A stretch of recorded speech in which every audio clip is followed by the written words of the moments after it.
It's time for us to build our timeline of the end of the mighty Roman Republic.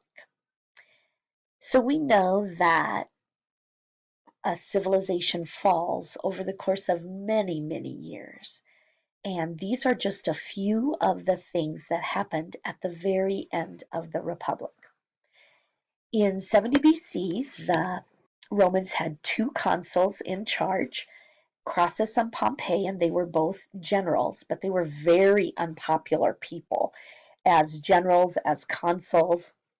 And so they decided to turn to Julius Caesar, who was a politician, very popular politician, especially among the common people. And he also was a skilled general. And they used their influence to get Julius Caesar elected as a consul.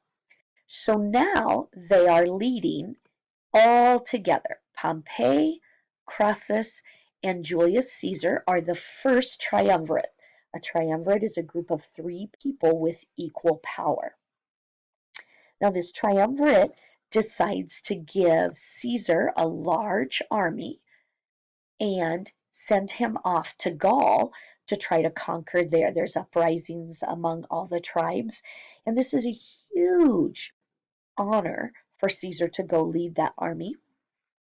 And when he gets to Gaul, he is outnumbered at least 6-1, but he does conquer Gaul, which makes him even more popular among both the common people and the army.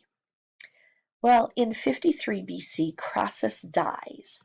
And so now the first triumvirate, group of three people with equal power, is crashing because they only have two. And Julius Caesar is off far away in Gaul.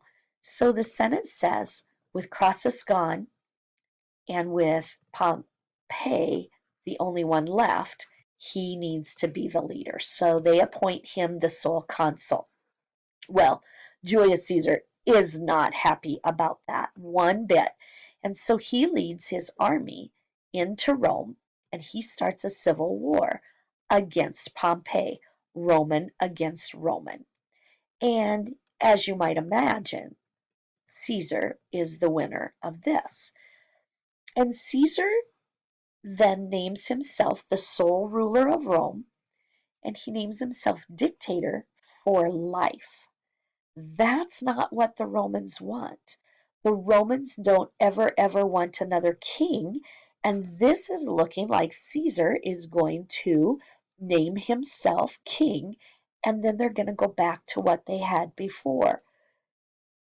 So, a group of senators gets together and they go and they confront Julius Caesar, and he is assassinated.